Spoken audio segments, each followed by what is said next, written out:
I didn't do my best to find Ayan's mother dahil bakit pa? Anong kailangan ni Ayan sa kanya? Isn't it enough that her mother left her for many years?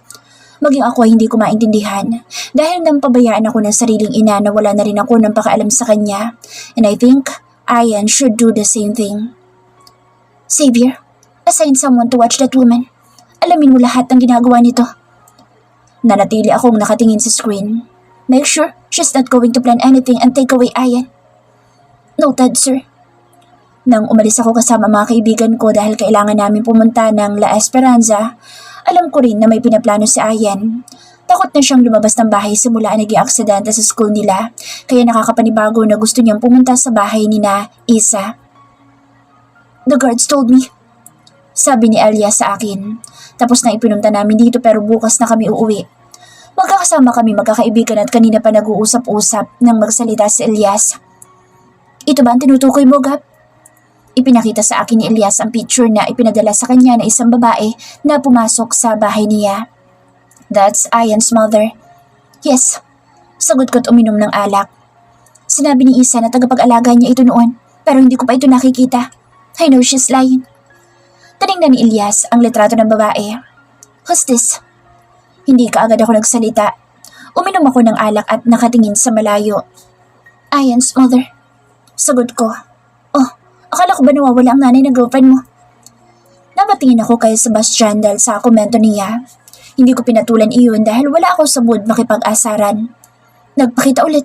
Hindi ko alam kung anong kailangan niya. Sa hindi rin maipaliwanag na dahilan ay naiinis ako. Bakit kailangan niya pang mapakita ganoong maayos na si Ayan ngayon? Hindi nga ba pinapahanap ng girlfriend niya sa kanya iyon? Sabi naman ni Rauj. Bakit nga ba hindi mo agad nakita? Kung totoo sinay kayang-kaya mo. Hindi ko sinagot ang tanong niya. Obviously, dahil ayoko naman talaga silang magkita. For some reason, Ayan's mother gives me this off feeling. Hindi ko yun gusto. Hinayaan ko silang magkita. Gusto ko lang na makasiguro ako na siya nga ang dahilan bakit tila naglilihim si Ayan sa akin. Malalaman ko rin naman kalaunan kung anong pinag-uusapan nila. Tumunog ang cellphone ko. Nagsalubong pa ang kilay ko sa tumawag sa akin. Hello? The one who called me is the Interpol. Head of Intelligence. Minsan na namin silang nakatrabaho nang may tinugis kaming sindikato na nagtago sa ibang bansa at hindi sakop ng teritoryo ng USA. Hello, Mr. Lord Isabel. Can you spare me some of your time as I want to discuss a very important matter with you? Napatayo ako. Sumayas ako sa mga kaibigan ko na kailangan kong lumabas dahil sa kausap. Nang makalabas ako ay nagpatuloy kaming dalawa sa pag-uusap. The LAPD SWAT team wants you back. And we want your help too. I believe your former colleagues from the SWAT team will contact you soon, but I will deliver the message for you now. Huminga siya ng malalim bago nagpatuloy. We're looking into syndicate. They were formerly known as the Serpents. You know them. You were the one who led the team that destroyed them, Gabriel. Hindi ako nagsalita. Hinayaan ko siya. Kilala ko ang tinutukoy niya. That was the known organization in the USA that I, together with a team, I personally handpicked, took down. Some members were arrested, but some high-ranking officials were able to flee and hide. Ngayon, binubulit nila ang organisasyon na ito sa pamumuno ng napili nilang bagong boss ng kanilang organisasyon. And they want my head. Alam ko iyon. I am well aware that I am wanted on the black market. Maraming gustong pumatay sa akin dahil sa ginawa ko sa kanila, and that's the main reason why Ayan and our baby are being targeted. We want you to lead the team again and search for the remaining members before they can fully operate again. The Interpol and the LAPD will work together in this special operation, and we need you together with your other people, Gabriel. Ipinaliwanag niya rin sa akin na kung papayag ako ibibigyan niya ako at ang pamilya ko ng proteksyon. Ganun pa man, mawawala ako ng ilang buwan para sa paghahanda sa operasyong ito. You're not married, right? And why does that matter now? Huminga ito ng malalim. Our intelligent agent told me they see you with a woman. Bumusangot ang mukha ko. Are you watching me? Apology for invading your privacy, Gabriel. But we really need to know your whereabouts. Anyway, about the woman, she's no one. Ayokong madamay dito si Ayan. Maaaring kapag hindi ako pumayag ay gamitin naman siya ng Interpol at LAPD para ipanakot sa akin. Who knows? Maybe they will. I see. Even though she's pregnant, She's nothing but an accessory. She's here to carry my child, that's all. Humigpit ang hawak ko sa cellphone. Hindi ko nagugustuhan ang pag-uusap na ito. About the offer? I will think about it. Alright. The SWAT commander will reach out to you soon. I hope you will consider it. We know your situation right now. They may be the ones behind those attacks. We can protect you in exchange for your service, Gabriel. Asshole. Alam na alam nila paano ako kukunin. Let me think. Binaba ko na ang tawag. Alam ko anumang oras o araw ay tatawag na rin ang SWAT commander na pumalit sa akin noong umalis ako. Nang makauwi ako kinabukasan, sinundo ko si Ayan and again, she's acting weird. Alam ko na maaring dahil na naman ito sa kanyang ina. I am really curious kung anong napag-usapan nila. Habang pauwi kami, sandali akong nawala sa sarili nang makita ko ang pangalan ng taong ayokong makita. Hindi ko akalain na sa ganitong sitwasyon niya ako tatawagan. Gabriel, he said, the man who currently leads the SWAT team of the LAPD, Jose. Hindi ako nagsalita dahil naririto sa tabi ko si Ayan. Sorry to call you at this hour. Are you with a woman? Hindi na ako magtatanong kung bakit alam niya ang tungkol kay Ayan. Maaaring sinabi sa kanya ng Head of Intelligence ng Interpol kanina. Sinabi ko na mag-uusap na lang kami sa ibang oras at pumayag naman siya. I'll visit you soon. I am currently in the Philippines. We need to talk. I wasn't myself when we got home, kaya nang tinanong ako ni Ayan if I love her. That caught me off guard. Do I love her? Really? She's asking me that after everything? But did I even tell her that once? Siguro nga gusto niya rin marinig sa akin. This is new to me. Every down thing that's happening in my life with her is new to me. Hindi ko kailanman naisip na gugustuhin ko na mag-settle kasama isang babae at magkapamilya. The hell, that's the last thing I wanted before. I know that Ayan was planning something. Siguro iniisip niya na wala siyang kwenta sa buhay ko but really, it's the opposite. She's everything to me. Kaya nang umalis siya at ang kaingtakasan ako, sinabi ko sa sarili ko na hindi na siya makakawala sa akin kahit isukan niya ako. She can hate me, but she can never leave me. Marry me. Sabi ko sa kanya. Naguguluhan siyang tumingin sa akin pero nakikita ko ang pagkabigla at ang namumuong luha sa kanyang mga mata. I know the other man of my mother but I never would have thought that he was Ayan's father. Sure, I ran a background check on her para lang malaman ko na hindi niya ako tatakasan. But I didn't bother to look further dahil totoo naman na wala akong gustong kahit na anong connection sa kanya noon. When I started to notice that I love Ayan, nalaman ko rin doon kung sino ang kanyang ama. Alam ko, matagal na. Did that stop me from wanting this woman? No. Kasalanan ba ni Ayan ang kasalanan ng kanyang ama? No. Hindi ko lang inaasahan na malalaman niya pa. Ayoko nang sabihin sa kanya dahil alam ko na mag-iisip siya. I don't want to stress her. Are you asking me to marry you? Lalo kong napansin ang pangingilid ng luha niya. Bago pa iyon bumagsak ay pinawi ko na. No. Sabi ko, I am not asking you. I want you to marry me no matter what. Asking you only means I am giving you the option to reject me. I told you, there's no running away from me, Ayan. Suminghap si Ayan. Pinikit niya ang kanyang mga mata at maya-maya pa iniyakap ako. Oo naman, sabi niya sa akin. I want to marry you, Gabriel. Napangiti ako sa narinig ko. Hinawakan ko ang bewang niya at binuhat siya. Niyakap ko siya ng mahigpit. I love you, Ayan. Sabi ko ulit sa kanya. I love you, Gabriel. Humiwalay siya sa yakap ko at hinalikan ako sa aking labi. Para bang inalis ni Ayan ang mga iniisip ko at ang bigat ng nararamdaman ko. Para bang sinabi niya na kahit ngayon lang, kalimutan namin ang mga bagay na gumugulo sa isipan namin. Isunod ko sa kanya ang singsing. Napatitig kaming dalawa roon and we both admire the beauty of it. It fits perfectly, sabi ni Ayan. Araw-araw kong hawak ang kamay mo. Sa tingin mo ba hindi ko malalaman ang size ng daliri mo? Napatawa siya sa sinabi ko. Tumingin si Ayan sa akin, and this time, her beauty is the one I admire. You don't know how happy I am, Gabriel. Hinapos ko ang pisngi niya. You made me so happy too. Muli ko siyang niyakap. Alam ko na may bagay pa akong dapat sabihin sa kanya pero sa ngayon ay ang pagpapakasal ko muna sa kanya ang uunahin ko. Maaaring hindi siya sumang-ayon sa mga susunod kong plano at maaaring magalit siya sa akin but like I said before, it's okay for her to hate me. But she can never escape me. For now, I will make sure she'll be mine for the rest of our dumb lives.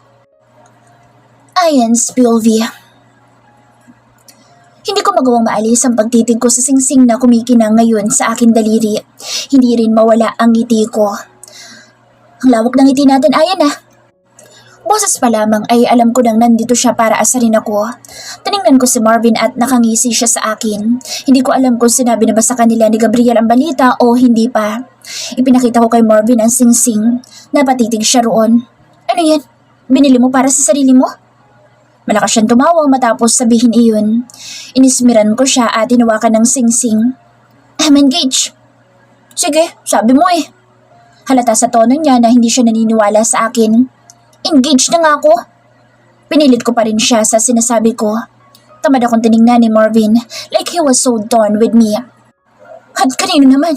Kapag sinabi mo kay Sir Gap, kailangan mo na ata talaga magpa-mental. Sinapa ko siya dahil sa sinabi ko. Kay Gabriel nga, kanino pa ba ako magpapakasal? May iba pa ba? Tinitigan ako ni Marvin. Siguro pinagmamasdan niya mabuti ang aking mukha kung nagsisinungalin ba ako. Anong nahitit mo? Goods ba yan? Binato ko siya ng unan dahil sa sinabi niya. Akala ba niya ay hay ako? Ganoon pa man natawa pa rin ako. Pasalamat ito at good mood talaga ako. Kakasal nga kami. Ayaw po nitong maniwala. Kung gusto mo itanungin mo siya.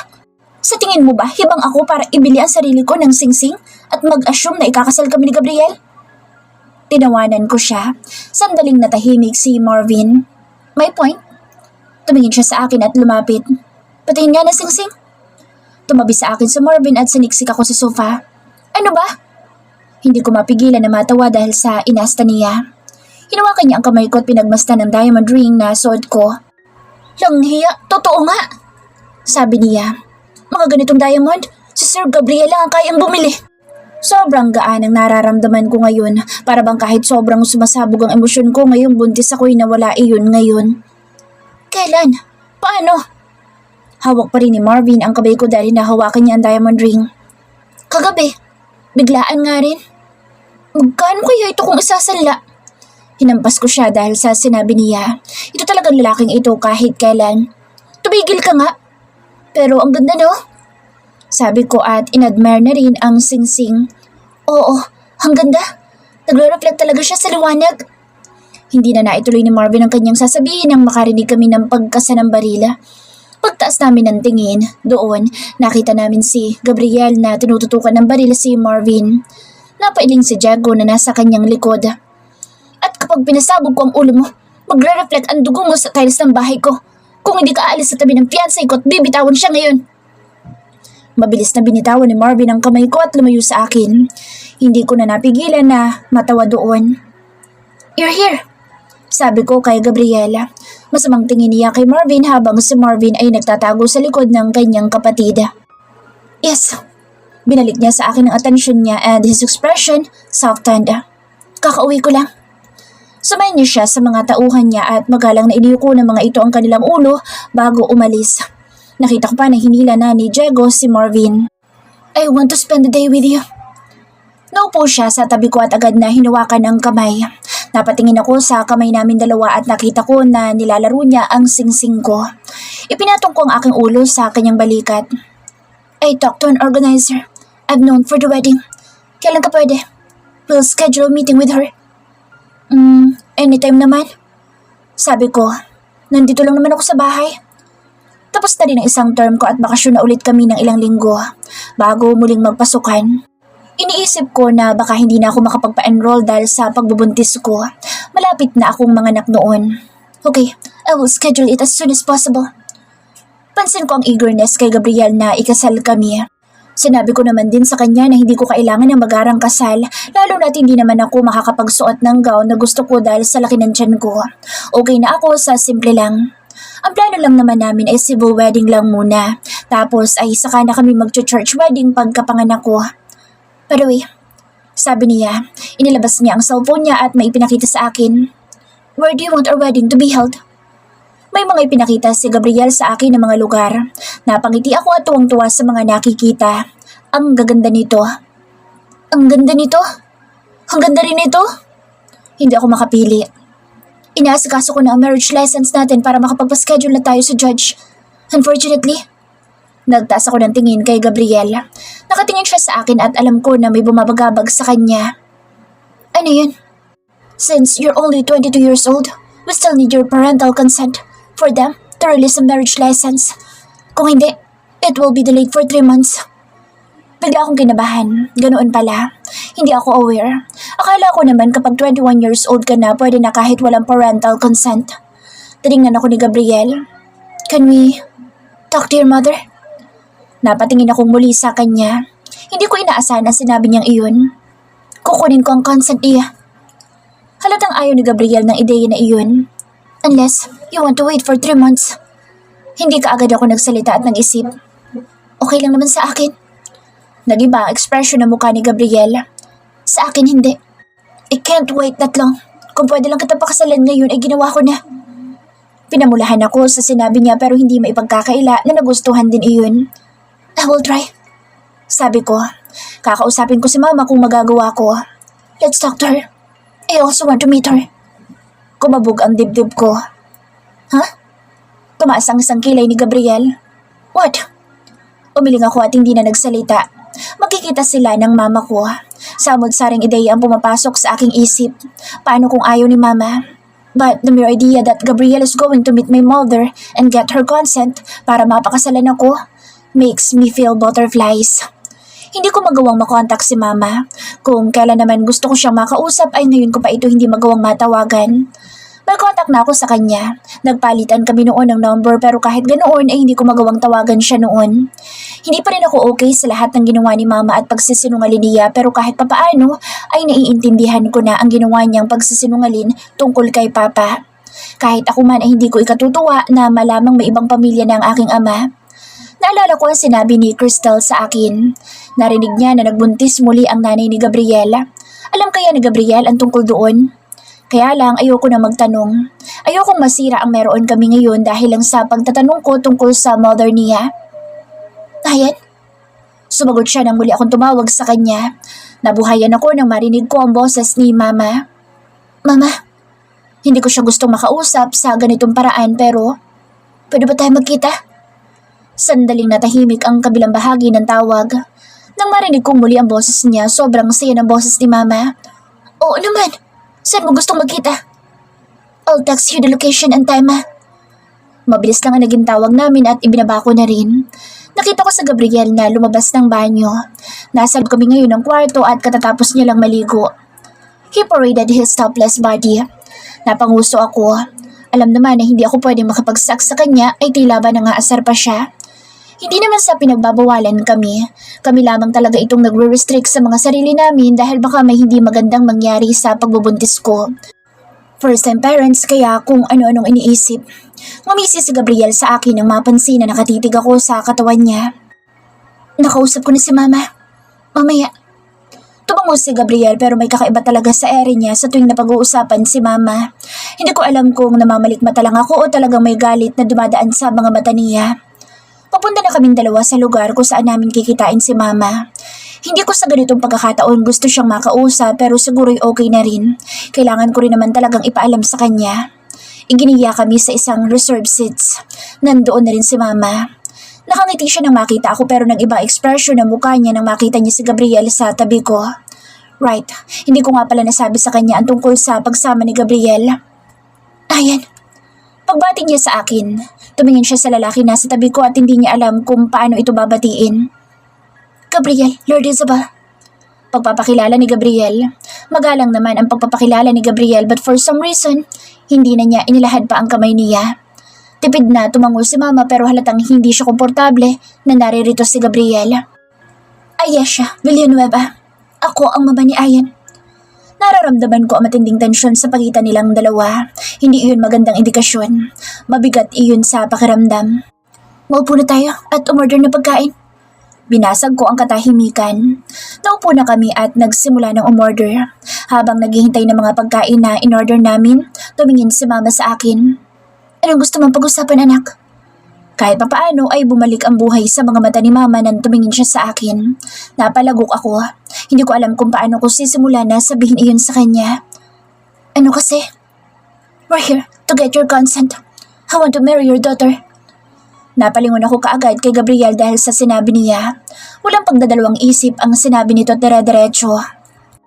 Maging si Mama ay napatingin din kay Gabriel kahit halata sa kanya kanina na iniiwasan niyang tumingin dito. Napahawak si Mama sa baso ng tubig at uminom doon. Halata ang gulat sa ekspresyon niya. Pasensya na. Hindi ko ata nakuha ang sinabi mo. Pakiulit. Tumaas ang sangkilay ni Gabriela. Ayaw na ayaw niya pa naman na inuulit ang sinabi niya lalo na kapag alam niya naman na narinig ng kausap niya ang sinabi at nagpapanggap lamang na hindi narinig. Magsasalita na sana ako nang maunahan ako ni Gabriel. Gusto kong pakasalan ng anak mo. Sabi niya ulit. He didn't even stutter. Sobrang confident niya habang sinasabi iyon. Ilang beses nang kumurap si Mama bago tumingin sa akin. Ayan, totoo ba iyon? Magpapakasal ka? Tumango ako. Totoo naman na gusto ko rin magpakasal kay Gabriel. Hindi ba't masyado ka pang bata para dyan? Baka nabibigla ka lang. It's not a matter of whether you agree with it or not. Kaya ko naman na maghintay pa na 3 buwan bago kami ikasal. Kung hindi mo kami bibigyan ng consent mo. Gusto ko lang din ipaalam sa iyo because unlike a mother who neglected her daughter, your daughter wasn't like that. She's a decent human being. Gabriel, sinuway ko ito dahil sa sinabi niya. Ito ba ang totoong rason kaya niya gustong makausap si Mama? Nakita ko ang paglandas ng guilt sa mga mata ni Mama matapos marinig ang sinabi ni Gabriel. Hindi naman ako para pigilan si Ayan kung sigurado na siya. Gusto ko malaman kung hindi ba siya nabibigla lang. Huminga ako ng malalim at nagsalita. Hindi ma. Mahal ko sa Gabriel at gusto ko rin magpakasal sa kanya. Nag-iwas si Mama ng tingin. Alam ko na gusto niya akong pigilan. Nararamdaman ko iyon but at the same time, gusto niya rin makabawi sa akin kaya pinipigilan niyang humadlang. Pwede ba kami mag-usap ni Aya ng kamilang dalawa? Are you kicking me out now? Hinawakan ko ang kamay ni Gabriel dahil wala siyang preno sa pagsasalita. Gusto ko lang makausap ang anak ko. Tumingin si Gabriel sa akin na para bang nag-aabang ng sasabihin ko. Ngumiti ako sa kanya at tumango. Bumuntong hininga si Gabriel at tumayo na. I'll be back later. Umalis si Gabriel at nagpunta sa bar ng restaurant para rin siguro magpalamig ng ulo. Tumingin ako kay Mama at nag-aalala siyang nakatitig sa akin. Hindi ka ba niya pinipilit lang, anak?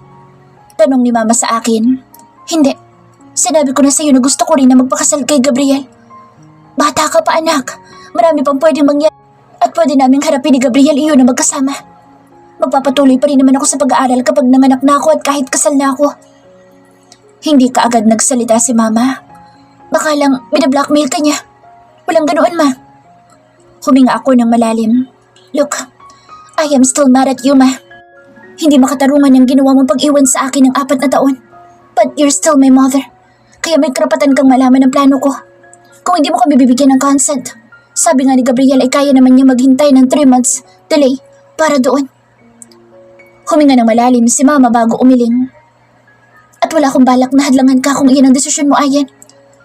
Magsasalita pa sana ako nang mapagtanto ko ang sinabi ni Mama. Napakurap-kurap ako. Totoo ba iyan, Ma?